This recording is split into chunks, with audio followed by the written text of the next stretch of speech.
시청자 여러분, 저도 모두예요. 미국 시장 얘기를 먼저 드렸고 또 자주 드립니다만은 요즘에 이 동행성이라는 측면에서 보면요, 우리 시장이 이 중국 경제 또 중국 시장의 영향을 미국 시장보다 더 받는 거 아닌가. 또 우리 시장뿐만 아니라 아시아 금융시장이 대체로 다 그런 모습을 띠고 있는데요. 중요한 이벤트가 하나 있습니다. 다음 달 9일부터 12일까지요. 중국에서 3차 중전회의, 3중전회의가 열린다고 하는데 여기서 중국의 미래에 대한 청사진이 그려진다고 합니다. 우리 경제에도 굉장히 중요한 이슈가 될 수 있을 것 같아서요. 한국금융연구원의 지만수 박사 모시고 얘기 들어보겠습니다. 어서 오십시오. 네, 오랜만에 뵙겠습니다, 박사님. 자, 3중전회의, 이게 약자인데요. 예. 일반 시청자 여러분들이 잘 이해하기 좀 어려운 용어이기도 하고 중국에도 보면 전인대도 있고 뭐 양회도 있고 뭐 여러 가지 회의들이 있는데 이 3중전 회의는 어떤 회의고 또 왜 3중전 회의라고 하는 겁니까? 그 3중전 회의의 그 가장 중요한 특징은 이건 공산당의 회의라는 겁니다. 예. 중국은 이 국가하고 당이 일체화되어 있는데 예. 아까 말씀하신 전인대나 양회는 우리 국회에 해당하는 국가기구의 회의라면 예. 그 중국 공산당 3중전회라는 것은 공산당의 그 내부 회의를 의미합니다. 예. 그런데 지금 이제 18기 공산당 대회의 회기가 5년인데요. 그게 예. 이제 작년 말에 출범을 했습니다. 그래서 18기 회의 5년 동안에 첫 회의에서는 한 2,000명 정도의 당대표가 모여서 예. 그 8,500만 당원을 대표하는 회의 그 대표들이 모여서 네. 중요한 인사결정이나 투표를 하고 예. 그 다음에는 그 많은 사람이 모일 수가 없으니까 중앙위원회라는 걸 한 370명이 구성을 합니다. 예. 그래서 그 중앙위원회가 5년 회기 동안 이제 매년 모이는데요. 예. 다만 첫 해에는 이제 여러 가지 일이 많으니까 그 1차, 2차 회의를 연초에 해서 중요한 인사 문제를 결정을 하고 네. 바로 이 3차 중앙위원회 전체 회의, 즉 3중전회에서 그 3차 회의에서 이제 새 정부의 또 그 공산당 회의의 그 5년짜리 임기의 첫 해에 중요한 의사결정을 내놓게 됩니다. 그래서 예. 매 회기마다 이 3중전회가 굉장히 중요한 의미를 갖습니다. 그러니까 이제 회의가 그러면 5년 회기 동안에 총 7차례가 열리는데 네, 그렇습니다. 첫 해에만 중요하니까 네. 3번 회의를 하는데 그중에 세 번째 회의를 3중전 회의다. 예, 그리고 그 세 번째 회의가 그 새 정부의 정책 방향을 가늠할 수 있는 가장 중요한 예, 회의가 되는 거죠. 그렇군요. 그러니까 공산당의 회의인데 중국은 어차피 공산당과 정부는 동격화되어 있으니까 예. 여기서 중요한 결정들을 하는데 매년 회의를 하지만 이 3중전 회의가 그중에서 가장 중요한 회의 그렇게 중에 볼 수 하나다. 있습니다. 이렇게 보셔야 될 것 같네요. 예. 자, 시진핑 체제가 이제 출범한 지 1년이 다 돼 가는데요. 그 어떻게 보면 전에 정권하고는 조금 색채가 좀 다르다라는 얘기를 저희가 자주 드렸거든요. 네. 그래서 시청자 여러분들이 좀 이해하기 쉽게 이 새 지도부가 지금 내세우고 있는 정책의 대강 같은 거 한번 간략하게 좀 설명을 해 주시면 어떨까 싶습니다. 사실은 처음에는 새 지도부도 예. 굉장히 자기 색깔을 강하게 내보이고 네. 그 적극적인 어떤 개혁을 할 것과 같은 그런 제스처나 태도를 보였었습니다. 예. 그래서 그 시진핑 주석이 그 했던 얘기 중에는 이 중국어로 정층 설계라고 해서요. 정층 설계. 예, 위로부터의 어떤 그 큰 디자인을 가지고 사회의 어떤 개혁 방향을 이끌어내겠다 이런 얘기를 하고 그 정층 설계에 맞춰서 각 분야의 로드맵이 나와야 된다 이런 예. 얘기를 아주 그 취임 초부터 하면서 굉장히 강한 개혁 어떤 그 드라이브가 있겠구나 예. 이런 이제 기대를 가져왔던 게 사실입니다. 그리고 그 개혁의 대체적인 방향도 뭐 개별 제도를 도입한다기보다는 수출 투자 중심으로 너무 지나치게 치우쳤던 중국 경제를 예. 그 내수 소비 중심 또 내수 투자 중심으로 좀 바꿔서 예. 대신 성장률은 좀 안정적으로 가겠다라는 어떻게 보면 굉장히 큰 전환을 담고 있어서 기대를 모았는데요. 다만 지난 상반기에 중국 경제가 예. 성장률도 높지 않았고 예. 또 여러 가지 중국 경제 위기론이 나오지 뭐 않았습니까? 대외 변수도 별로 안 좋았고. 예, 대외 변수도 안 좋았고요. 예. 그러다 보니까 개혁이라는 게 어쨌든 많은 불확실성을 포함하는데 과연 이런 경제 상황에서 강한 드라이브를 거는 게 경제에 예. 좋은 영향을 주겠느냐 뭐 이런 분위기가 시장에서도 있었고 아마 지도부도 같은 생각을 했던 것 같습니다. 예. 그래서 사실은 지금 상준전회 이전까지는 연초의 분위기보다는 그 좀 더 안정적인 경제 운영을 일단은 회복을 하겠다 이런 분위기가 되면서 사실 개혁의 중요한 내용들이 잘 나오지 않았고 예. 그런 의미에서 이번 3중전회에 더 많이 주목하는 것 같습니다. 우리나라하고도 좀 흡사한 면이 있네요. 우리나라도 그 새 정부 출범할 때는 경제 예. 민주화다 이런 화두들이 굉장히 많은데 지금은 경제가 워낙 어렵다 그러고 예. 또 대외 변수도 안 좋으니까 예. 일단 경제 살리고 보자 네, 이런 좀 쪽으로 그런 가고 면이 있는데 있습니다. 중국도 뭐 거의 흡사한 거 아닌가 생각이 드는데 어쨌든 다음 달 초에 이제 예. 삼중전 회의가 열리는데 한 네. 사나흘 열리는데요. 네. 여기서는 어떤 논의들이 주로 있을는지도 좀 궁금해지는 것 같아요. 예.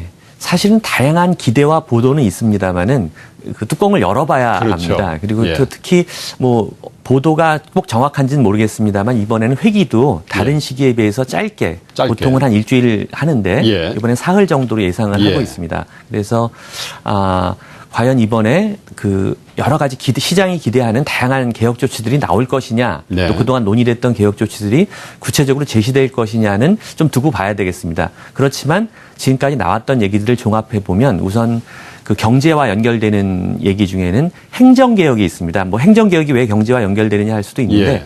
중국은 이 중앙정부와 지방정부하고의 관계 속에서 예. 어떤 경제 성장의 속도가 결정되는 그런 정도로 그렇죠. 지방정부의 영향이 이렇게 강합니다. 그래서 예.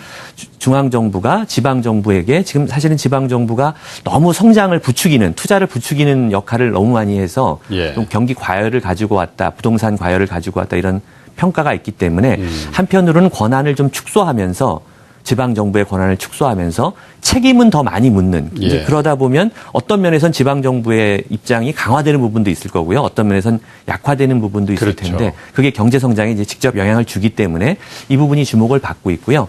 또 하나 주목할 만한 것은 리커창 총리라는 분이 1년 내내 강조했던 얘기가 새로운 도시화 전략입니다. 중국의 예. 도시화를 중국이 아직 농민 인구가 뭐 공식 통계로는 한 절반 그리고 약간 더 엄밀하게 보면 한 60%가 아직도 농촌에 기반을 두고 살고 그렇죠. 있기 때문에 이분들이 도시로 올라오는 과정에서 그 많은 그 성장의 어떤 그 동력이 만들어질 거로 기대하고 있기 때문에 리커창 총리도 누차 그 얘기를 하고 있고요. 그래서 그 도시와 관련된 중요한 어떤 전략이 제시되지 않겠느냐. 예. 근데 그게 결국은 중국의 독특한 도시하고 농촌의 그 주민등록을 분리하는 호구제도라고 하는데요. 네. 호구제도의 개혁이라는 어떻게 보면 도시인들의 어떤 기득권을 좀 민감하게 내놔라. 침해할 수 있는 예. 그런 내용을 포함하고 있고 또 농촌 측면에서 보면 농민들이 토지를 어쨌든 점유하고 있는데 경작권을 가지고 있는데 도시로 오면서 그 경작권을 어떻게 할 거냐. 예. 완전 포기할 거냐. 아니면 매매할 수 있게 할 거냐라는 또 아주 근본적인 문제가 있습니다. 그래서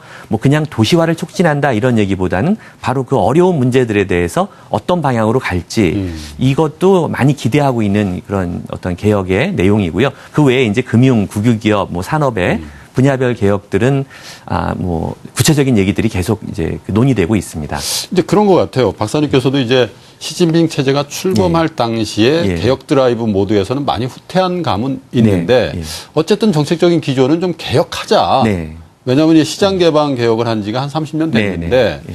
이제 한번 정리를 하고 넘어가야 네, 될 맞습니다. 시기가 아닌가 이런 이제 컨센서스는 당연히 있는 네. 것 같은데 그럼 이제 우리 시장에서 좀 바라볼 때 우려감은 뭐냐면 이게 개혁이라는 게 점진적인 개혁도 있지만 중국 같은 시스템에서 어떤 토지 개혁이라든지 네. 금융 개혁이라든지 이런 게 어떻게 보면 일종의 장애 변수로 마찰적인 요인으로 네. 시장을 교란한다거나 또 이 주변국들의 또 악영향을 네, 줄 네. 수도 있는 거 아닌가라는 네. 이제 두려움이 있거든요.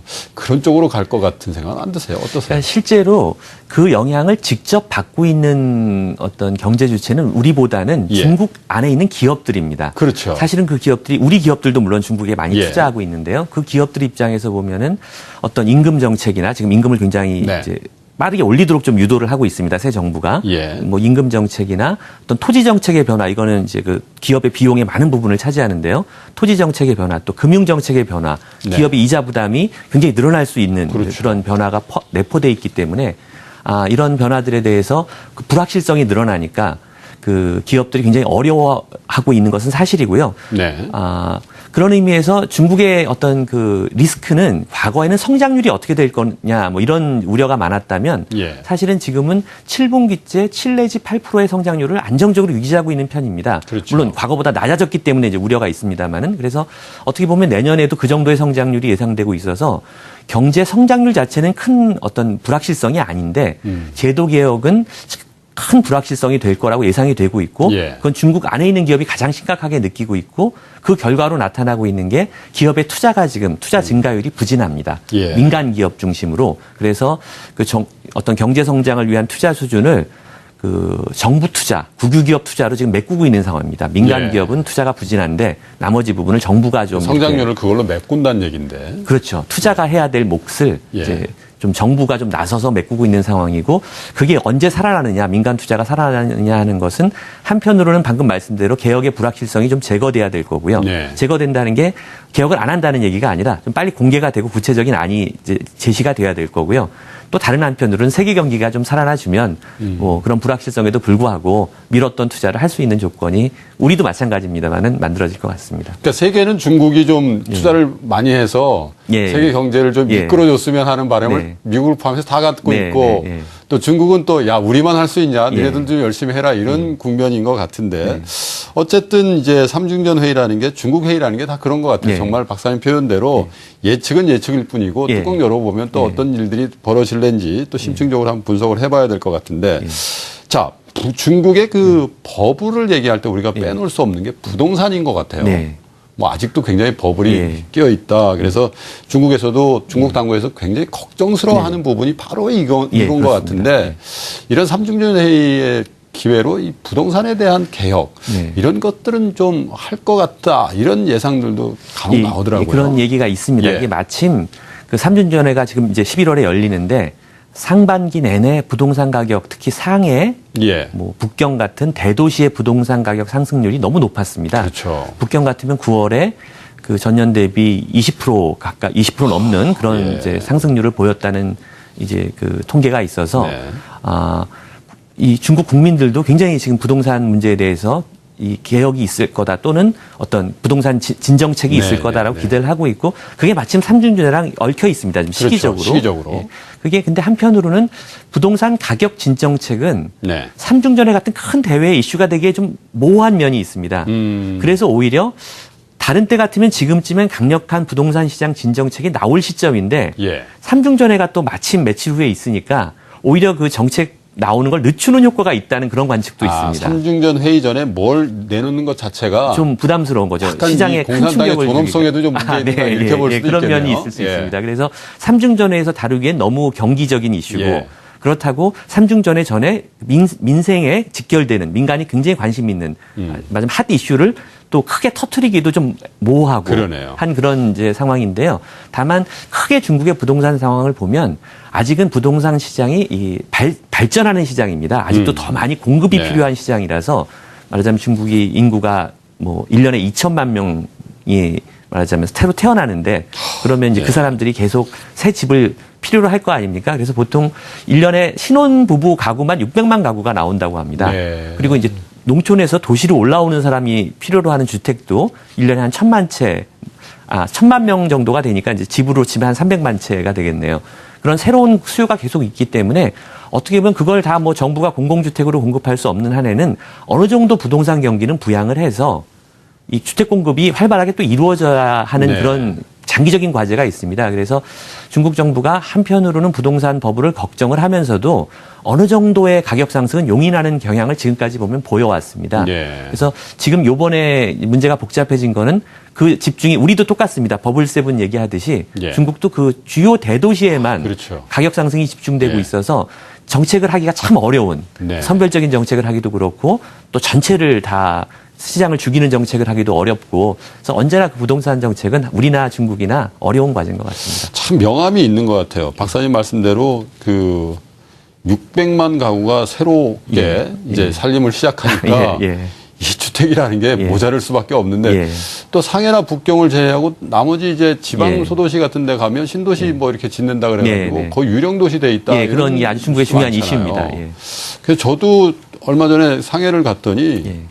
상해 그 젊은 그 남성들, 그러니까 예. 총각들, 예. 예비 신랑들은 예. 집이 없으면 장가를 못 가기 때문에 예. 어떤 일이 있어도 집을 사야 된다. 자기가 장가를 네. 가려면 예. 그런 얘기들 농담으로 저는 하는 줄 알았더니 실제로 상해 지역 같은 경우에는 그렇습니다. 실제로 저 집을 갖고 있지 않은 남자는 결혼을 못 한다는 어떤 고정관념이 탁 정착이 돼 있는 걸 보고 야, 이 부동산 경기라는 게 역한해서 꺾일 가능성이 별로 없겠네 이런 생각도 한번 한 적이 있는데 어쨌든 우려는 있는 것 같아요. 만약에 이 중국 부동산 경기가 싸늘하게 오래 식는다든지 버블이 막 붕괴되는 모습이 나와주면 흡사 우리가 5, 6년 전에 그 미국에서 겪었던 서브프라임 모기지나 이런 것들이 중국판으로 또 재현되는 거 아닌가 이런 걱정도 좀 있는 것 같아요. 그 우려에 대해서는 부동산 가격에 버블이 형성되고 있는 게 맞고 이제 어떤 조건이 만들어지면 이제 붕괴할 가능성도 있습니다. 다만 아까 말씀드렸다시피 그 버블이 좀 일부 지역에 집중돼 있고 미국은 사실은 그 당시에 한 4년 동안 전국적으로 이제 올랐는데요. 그리고 미국처럼 금융산업이 발전하지 않아서 말하자면 아주 단순한 대출 구조를 갖고 있고요. 가계 주택담보대출의 비중도 아직은 그렇게 높지 않습니다. 우리의 한 절반 정도입니다. 은행 대출에서 주택담보대출의 비중도 절반 정도고 또 몇 년 전부터 중국도 그 LTV 같은 규제를 도입을 했기 때문에 버블의 붕괴가 금융의 위기로 연결될 가능성은 아직은 중국은 높지 않다. 높지 않다. 오히려 이제 금융산업이 부동산 시장하고 깊이 연결돼 있지 않다는 의미죠, 아직은. 그래서 그 우려까지 할 필요는 없지만 버블 붕괴가 주는 어떤 시장의 심리적인 충격은 분명히 있을 것 같습니다. 그러니까 미국에는 파생상품으로 뭐 MBS다 해가지고 거기에 또 뭐 옵션도 넣고 여러 가지 이제 파생상품을 해서 사실 금융하는 사람들이 이제 부동산 다 망가뜨린 거다라는 얘기를 많이 들었는데 중국은 좀 심플한 구조긴 한데 또 그 일반 투자자 여러분들 그림자 금융 이것도 언론에서 많이 얘기를 하니까 또 그런 걱정도 좀 있는 거예요. 그림자 금융은 어떤 겁니까? 그러니까 그림자 금융이라는 게 결국 은행 외에 금융 상품을 통칭할 수 있습니다. 뭐 신탁 상품도 있고 위탁 대출이라는 어떤 통로도 있고요. 여러 가지 그 은행 대출 예금 외에 다른 이제 금융 상품들을 대체로 통칭하는데요. 그림자 금융이 급증하게 된 이유가 중국이 2011년부터 유동성이 너무 많이 풀렸다 이렇게 보고 은행 대출을 좀 쪼였습니다. 그리고 은행 이자율도 정부가 통제하고 있고요. 그러니까 말하자면 은행에서 돈은 안 나오는데 시중에 자금 수요는 있고 그래서 그 자금 수요 또 예금자들도 은행 예금 금리가 낮다 보니까 좀 더 높은 금리의 상품을 찾고 그러다 보니까 은행 외의 금융 상품들이 아주 급격하게 2012년에 성장을 한 겁니다. 그게 이제 어떤 모니터링이 되니까 이 문제가 심각하구나 뭐 이런 문제가 돼 있는데요. 방금 얘기하시던 부동산 문제랑 이게 좀 얽혀 있습니다. 그렇겠죠. 한편으로는 결국 그런 고수익 상품이라는 게 대부분 부동산 개발 상품이고 이거는 가게가 집을 사기 위해서 그림자 금융을 이용하지는 않는데 개발상들이 개발 프로젝트를 진행하기 위해서 이제 그렇게 그림자 금융을 통해서 시행사들. 그렇죠. 돈을 모아서 그 투자를 하고 이제 이게 중국에 근데 마침 성장률이 떨어지고 있고 정부가 만약 경기를 혹시 더 쪼이게 되고 일부 지역에서 버블 붕괴가 일어나게 되면 이제 예상처럼 이 사업이 수행되지 않을 가능성이 있지 않습니까? 그래서 사실은 이 부동산 경기의 버블 붕괴 문제랑 이 그림자 금융의 급성장 문제가 약간 맞물려 있는 면이 있습니다. 그래서 사실은 새로운 잠재적인 리스크로 남아 있는 거고요. 중국 정부도 그 문제를 굉장히 걱정을 하는 눈으로 보고 있는 것 같습니다. 이게 결국은 은행이 역할을 더 잘하고 금리가 자유화돼 있다면 그런 그림자 금융의 영역을 제도권으로 많이 흡수할 수 있을 텐데 그게 안 되기 때문에 좀 생기는 문제인 것 같습니다. 자, 삼중전 회의 부동산 얘기 쭉 이어왔는데요. 어차피 이게 증권시장에는 박사님도 이 경제 성장률이라는 측면에서 큰 변동성은 없을 거라는 말씀을 해 주셨지만 저희는 뭐 PMI 지표도 보고 또 뭐 HSBC 것도 보고 하는데 결국 그런 것들이 다 뭉뚱그려 나오는 게 경제 성장률이니까 또 언급을 안 할 수가 없는데 3분기 경제 성장률이 7.8이 나왔어요. 시장 기대치의 정도에 부합되는 게 나왔는데 자, 부동산이든 금융시장이든 버블이 끼면 정부에서 하려는 거는 돈줄을 좀 죄려는 거 아니겠습니까? 최근에 단기금리 폭등한 것도 그런 이유인 것 같은데 성장률은 또 모르겠습니다. 이게 이 수치를 믿어야 될지 모르겠지만 거의 시장에서 컨센서스를 갖고 있는 성장률을 딱딱 맞춰주고 있단 말이죠. 그렇습니다. 그럼 언젠가는 이게 또 이격이 되거나 아니면 정말 민간 투자가 쭉 늘어서 정말 선순환 구조로 갈 때까지는 조금 아직도 마찰적인 요인 또 불안한 요인들이 좀 있을 것 같은데 자, 올해도 이제 2달밖에 안 남았는데 내년에 이 중국의 경제 성장률을 중심으로 해서 경기 전망을 한번 대략적인 것만 좀 해 주시죠. 그 성장률은 그 7.5% 이상, 그 네. 7%대 후반에서 안정적으로 갈 거라는 게 이제 컨센서스입니다. 예. 물론 IMF는 10월 달에 7.3까지 내려갈 수 있다 하고 약간 비관적인, 상대적 네. 비관적인 전망을 내놨는데요. 다른 투자은행들의 평균은 한 7.5 이상, 7.6 정도로 예. 형성이 되고 있습니다. 그래서 올해하고 비슷할 거다라고 보는 건데요. 그렇게 경기가 안정적인 이유는 중국이 아직은 특히 투자 부분에서 정부가 컨트롤할 수 있는 영역이 굉장히 많습니다. 국유 기업들을 가지고 있고 국유 은행을 가지고 있기 때문에 네. 뭐 민간 소비는 정부가 직접 그 영향을 끼칠 수 있는 여지가 많지 않은데 또 수출도 마찬가지인데 네. 투자를 상당 부분 정부가 원하는 수준으로 이끌어낼 수 있기 때문에 예. 경기가 좀 나쁠 때는 좀 정부 재정 투자 쪽으로 해서 좀 투자를 좀 많이 하고 또 좀 좋은 것 같을 때는 좀 불효불급한 투자는 좀 줄이고 예. 이런 방식으로 경기를 잘 조절할 수 있는 능력이 있습니다. 그거는 이 시장 경제가 발전한 나라에서는 좀 이해하기 어려운 이해하기 건데요. 어려운 측면이 있는데. 그런 측면이 있습니다. 다만 아까 말씀드렸던 여러 부동산이나 그림자 금융이나 하는 구조적인 불확실성과 정책 불확실성 때문에 내년에도 이 어떤 시장에서의 악재랄까 많은 그 좋은 뉴스, 나쁜 뉴스들이 많이 나올 겁니다. 예. 그리고 그 뉴스 하나하나는 개별 특정한 산업이나 특정한 분야에 아주 특정한 방향으로 좋은 방향이든 예. 나쁜 방향이든 영향을 미치기 때문에 예를 들어 중국 증시를 바라보는 우리 경제 주체들 입장에서도 성장률의 리스크는 크지 않지만 어떤 조치로 인해서 예를 들어 어떤 특정 산업에서 뭐 네. 어떤 대규모 구조 조정이 일어난다든가 또는 부동산 특정 지역의 부동산 경기를 굉장히 그 유동성 통제를 통해서 잡는다든가 네. 하는 그런 뉴스들이 나오면서 또는 그림자 금융 문제가 일부에서 터져 나오면서 또 아주 안 좋은 악재가 될 수도 있고요. 그래서 네. 그런 어떤 악재가 많이 등장할 수는 있는 그렇지만 예. 성장률은 연말이 되면 사실은 7.7%대 후반으로 수렴할 그런 어떤 경제 상황을 보여줄 거라고 생각합니다. 네. 알겠습니다. 그 시간이 좀 예. 됐는데요. 예. 박사님 정말 오랜만에 모시고 그 귀한 자리 주셨으니까 예. 제가 한 가지만 더 예. 여쭤보고 예. 마감을 하도록 하겠습니다. 오늘 아침에 신문 보니까 이제 우리나라 그 삼성전자의 스마트폰이 예. 그 애플하고의 격차도 좀 벌리고 예. 있다 이런 뉴스가 있었는데 또 이면을 보니까 화웨이라고 예. 중국 로컬 업체가 LG전자가 하고 있던 3위 자리를 이제 예. 그 차지했다 예. 이런 뉴스도 있었고 화웨이, 레노버, 뭐 GT 이런 회사들을 합치면 예.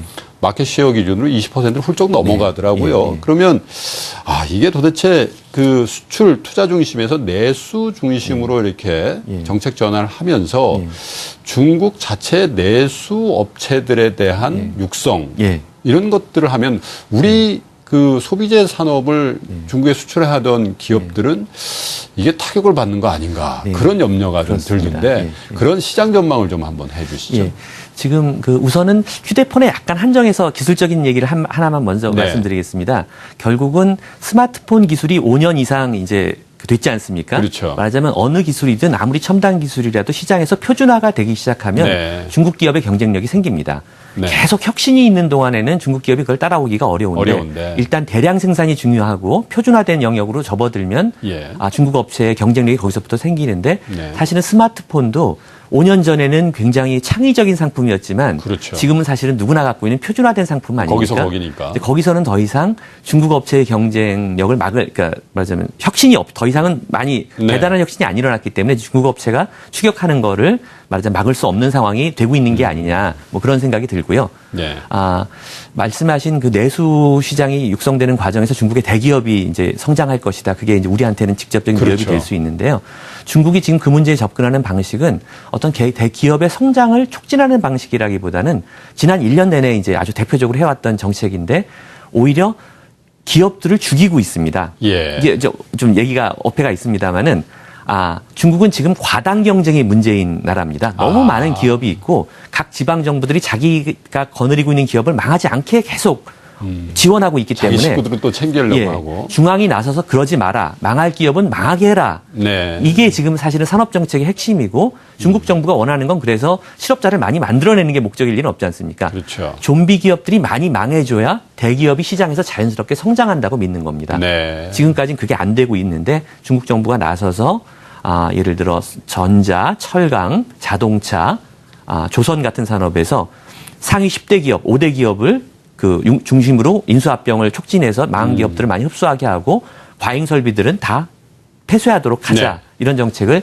작년 내내 굉장히 강력하게 추진을 했고요. 네. 그게 단기적으로는 예를 들어 철강 같으면 과잉 공급이 좀 줄어드니까 우리 기업들한테 호재가 될 수도 있는데 단기적으로는 장기적으로는 결국은 중국의 말하자면 이제 시장에서 제대로 이윤을 얻는 악성 경쟁 글로벌 플레이어들이 이제 만들어질 수 있고 돈이 있어야 R&D도 하는 거 아닙니까? 그렇죠. 과거엔 너무 경쟁이 치열하니까 돈을 못 벌었는데 덩치가 커도 돈은 못 벌었는데 이제는 시장이 좀 정리가 되면 이제 글로벌 경쟁에 나설 수 있는 기업들이 만들어지는 조건이 지금 형성되고 있습니다. 그렇군요. 예. 시청자 여러분, 한국금융연구원의 지만수 박사께서는요, 중국의 현재 개혁 정책 이런 것들을 평가해 주시면서 우리 기업들이 좀 타산지석으로 삼아야 될 일이 좀 있는 것 같습니다.